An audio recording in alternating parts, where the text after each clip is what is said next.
రాజేష్. ఇప్పుడు అయితే నువ్వేం చేస్తావమ్మా? నేను హౌస్ వైఫ్ నే సార్. మీ ఇంట్లో ఎవరు ఉంటారమ్మా? బాబు, పెద్ద బాబు, నేను, మా హస్బెండ్ సార్, నలుగురు ఉంటాము. మీ పెద్ద బాబు ఏం చేస్తాడు? నువ్వేం చేస్తావు బాబు? డిగ్రీ కంప్లీట్ అయింది సార్. ఏం చేస్తున్నావు ఇప్పుడు? ప్రస్తుతానికి ఖాళీగానే ఉంది. ఏదో ఒకటి చేయాలి కదా. నేను ఒకటే, ఎవరు ఖాళీగా ఉన్నామనే మాట చెప్పకూడదు, మీరు ఎత్తుక్కోవాలి.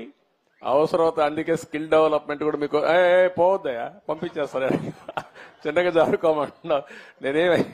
ఆయన ఇచ్చేయడం లేదు.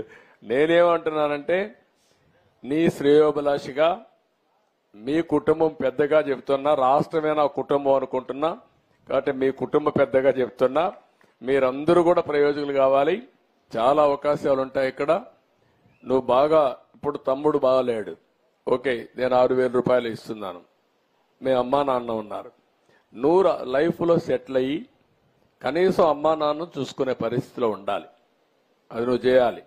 ఏముందమ్మా మీకు ఆస్తి ఏమన్నా ఉందా? మైకేమా? మా అత్తగారు, మా మామగారు అప్పుడు పేదరికంలో వాళ్ళు కష్టపడి ఉద్యోగం చేసి వర్క్ షాప్ లో సంపాదించినటువంటి పొలము ఒక 55-60 సెంటు పొలం ఉంది సార్ ఇక్కడే. దానినే ల్యాండ్ కూలింగ్ ఇచ్చాము. ఇప్పుడు మేమందరం కష్టపడే పని చేసుకుంటాం. మాకు ఎలక్ట్రికల్ సామాన్ తయారవుతాయి సార్. మేము కంపెనీ ఉంది ఇక్కడే పెనమాకులోనే. మా హస్బెండ్ అదే పని కొనసాగించుకుంటాం. అంటే కంపెనీలో పని చేస్తారా? కంపెనీ ఉందమ్మా? కంపెనీ ఉంది సార్, పని చేసుకుంటానే ఉంటాము. ఏ పని చేస్తారు దాంట్లో? ఎలక్ట్రికల్ సామాన్ తయారవుతాయి సార్. కరెంటు బాక్సులు తయారవుతాయి.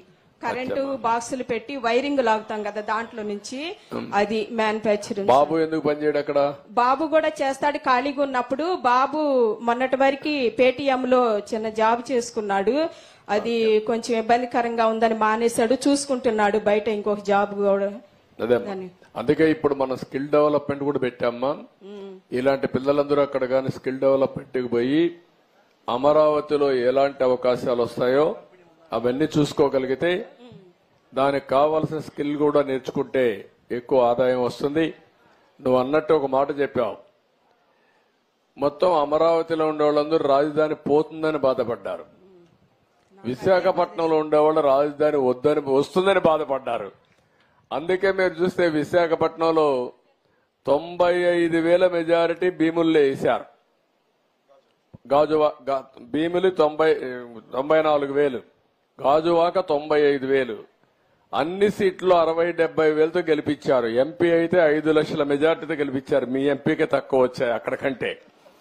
అంటే ఎందుకు చెప్తున్నానంటే అక్కడ వీళ్ళు వస్తే మొత్తం భూ కబ్జాలు చేస్తారు, లా అండ్ ఆర్డర్ మీరు బండి బదులు వాళ్ళకు వస్తాయని వీళ్ళు దూరంగా ఉంటే మంచిది, దుష్టుల దగ్గరకు వస్తే ప్రమాదం వస్తుందనే ఉద్దేశంతో మొత్తం అపోజ్ చేశారు. అయినా కూడా నేను పోతాను అన్నాడు. కానీ వాళ్ళు ఒకటే, నువ్వు వద్దు, నువ్వు ఎక్కడ ఉండడానికి వీల్లేదు, ఇంటికి పంపించాలని శాశ్వతంగా పంపించే పరిస్థితికి వచ్చారు. ఎవ్వరు కూడా అమ్మ గుర్తుపెట్టుకోవాలి, అధికారం ఉందని విర్రవీగితే ఈరోజు నేను పేరు కూడా చెప్పను, అతనికి ఏమైందో అదే అవుతుంది. అందరికీ ఒక ముఖ్యమంత్రికి అర్హత లేదు అనే దానికి ఒక ఉదాహరణ అది.